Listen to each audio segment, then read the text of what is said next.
जब भी हम कोई स्केच बनाते हैं चारकोल से या पेंसिल से, ग्रेफाइट से, तो सबसे बड़ी प्रॉब्लम होती है कि उसको बनाने के बाद जब हम उस पे कोई दूसरी शीट अगर हम रखते हैं इस तरह से उसके ऊपर, तो उसका इम्प्रेशन दूसरी तरफ आ जाता है। तो इसकी सबसे बड़ी प्रॉब्लम होती है कि इसको कैसे हम फिक्स करें और किन चीज़ों का यूज़ करें कि जिससे ये दूसरे पे इम्पैक्ट ना आए और ये लॉन्ग लास्टिंग हमारा बन जाए। लेकिन उसके साथ ये भी देखना होता है कि चीज़ें ज़्यादा एक्सपेंसिव ना हो, क्योंकि आर्टिस्ट होने के नाते हमें बहुत चीज़ें और भी देखनी होती हैं। तो आज मैं आपको बताऊंगी कि हम अपने स्केच को फिक्स कैसे कर सकते हैं ताकि उनकी ग्रेफाइट और उनका जो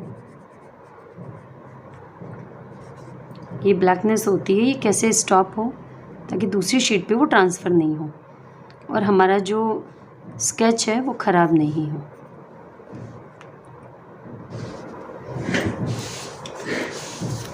जैसे ही हम इस पे किसी को ऐसे रब करेंगे, कोई भी शीट रखेंगे तो इस पे रब होगी खिसकने से, और देखो ये वाइट से ब्लैक हो गया है, तो हमारा ड्राइंग भी ख़राब होता है और जो भी शीट इसके कांटेक्ट में आएगी इसको स्टोर करने में वो भी ब्लैक हो जाएगी। तो उससे बचने के लिए आर्टिस्ट जो होते हैं वो यूज़ करते हैं फिक्सेटिव। तो ये दो तरह के होते हैं, देखिए एक तो ये फिक्सेटिव है, इस पे लिखा हुआ है ये for pastel charcoal and pencil work के लिए है फिक्सेटिव। तो ये भी हम काम में ले सकते हैं। ये स्प्रे के जैसा आता है, बस इसको जस्ट आप एक ओपन प्लेस पे रखें, क्योंकि इसमें से केमिकल्स निकलते हैं, तो हमें रूम में या फिर एक पैक जो स्पेस होता है वहाँ यूज़ नहीं करने चाहिए ताकि वो सांसों में ना जाए। और इस तरह से शीट को लेके हम छत पे या कहीं बाहर खुले में बालकनी में जाके और फिर हमें उस पर इस तरह से स्प्रे कर दिया जाता है जिससे फिक्स हो जाता है। और इसका प्राइस है 350 रुपीज़, लेकिन ये मेरे कुछ डिस्काउंट में कम का पड़ा है, क्योंकि कभी भी MRP पे नहीं देते हैं वो किसी को भी। जो शॉपकीपर्स होते हैं अगर आपको देते हैं तो आप उनसे बोलिए कि बहुत ज़्यादा है। मेरे अराउंड ये 250 या उससे अबाव में कुछ का पड़ा है, लेकिन आज मैं आपको इसका सस्ता ऑप्शन बताती हूँ। अब ये है हेयर स्प्रे। जब हम बाल कुछ बनाते हैं, मेकअप करते हैं, तब ये ब्यूटी पार्लर्स वाले, सलून वाले हमारी यूज़ करते हैं। हेयर स्प्रे है ये, जब कोई हेयर स्टाइल बना देते हैं उसे फिक्स रखने के लिए किया जाता है।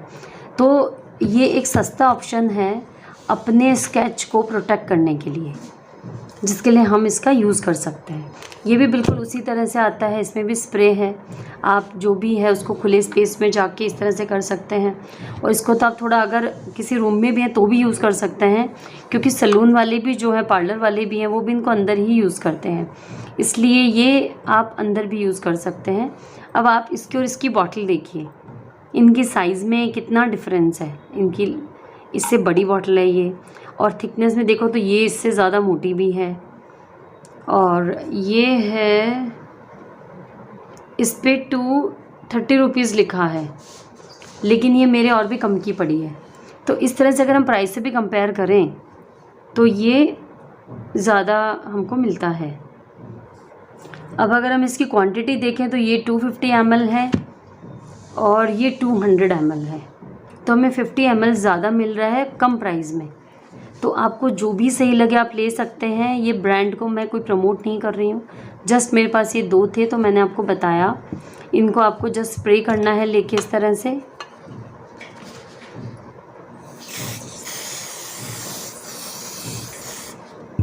और फिर आप इसको धूप में रख दें। ये थोड़ा सा ये जो कलर दिख रहा है आपको, ये गीला होने की वजह से है।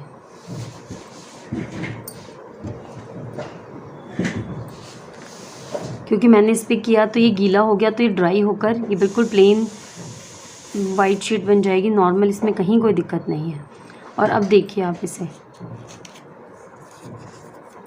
अगर आप अब इसे रब करेंगे तो इसमें बिल्कुल भी ब्लैक टोन नहीं आया है, मीन्स ये फिक्स हो गया। तो मैंने हल्का सा ही किया क्योंकि अभी गीला है थोड़ा सा, ये थोड़ा प्रॉब्लम कर सकता है इसलिए।